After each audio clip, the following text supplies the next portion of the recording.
Flipping. You see, it's not that I don't have a sense of humor. It's just that I laugh randomly. Now let me tell you a little bit more about myself, okay? So just sit back and relax.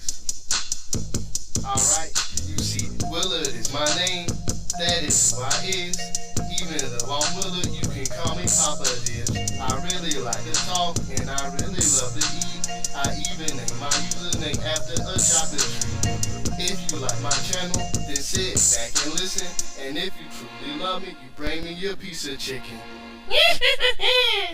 Hi. You know, a little while ago, I was watching Mrs. Doubtfire, and I caught a few things that I would not have caught when it first came out when I was about 6 or 7 years of age, considering that, now I'm 22, and my mind is more developed and more mature than it was back then, and I didn't really question things until the age of 10. Now, even though Mrs. Doubtfire is considered a comedy because it does have humor in it, it could also be considered a drama, and it's kind of like a realistic form of fiction because it touched issues that really does affect us in real life, like divorce and child custody. For instance, the wife wanted a divorce, and of course she got it. And when she got a divorce, she got pretty much sole custody, and the father got limited visitation rights.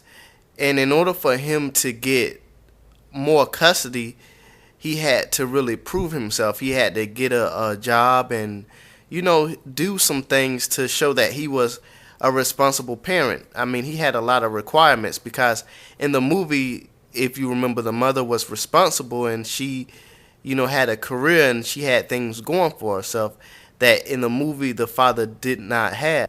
But also because she had a career and such going on for herself, she didn't really have a lot of time to watch the kids, so she had to have kind of a caretaker. She had to have a babysitter. That also kind of made me think too about how when the gender roles are reversed, like say the father is the one with the career and the mother is the stay-at-home mom, I still don't see the father gaining custody. And even if the father is given custody, I don't see them really telling the mother that she's required to do these things. So even in the movie Mrs. Doubtfire, it also shows that fathers aren't awarded custody very easily.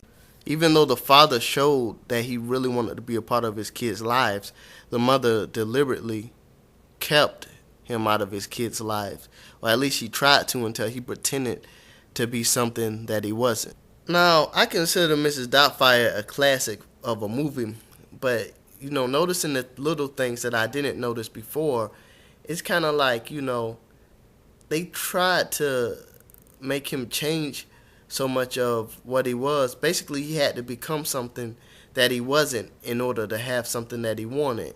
And I don't think that you or I, if we have goals, we shouldn't feel like we're not good enough to accomplish them just because of what society tells us.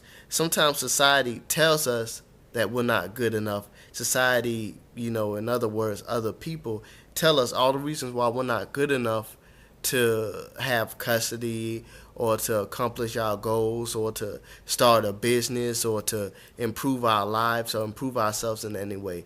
Sometimes we're told all the reasons why we're not good enough, whether they be true or false, that we don't even focus on all the reasons why we are good enough.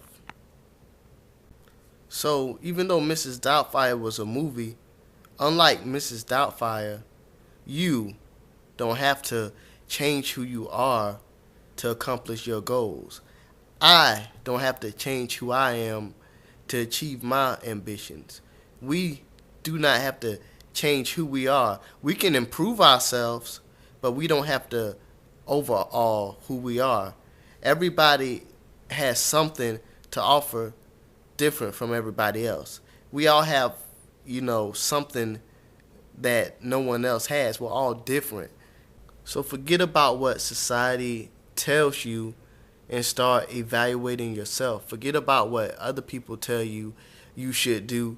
No person knows you better than you know yourself. So as long as you live to please other people, because yeah, in the movie Mrs. Doubtfire, well, it wasn't really Mrs. Doubtfire, but the guy, he had to win other people's approval in order to get what he needed. And now, I do agree that those were positive changes, but that's not the underlying point. The underlying point is that he had to pretend to be something that he wasn't in order to be a part of his children's lives. And I'm just saying that we shouldn't have to pretend to be somebody that we aren't in order to achieve our goals. I don't think that we have to pretend to be somebody that we aren't in order to achieve our goals. And I mean, as long as we do that, if we do pretend to be something that we're not, then we're going to be a slave to what other people think of us.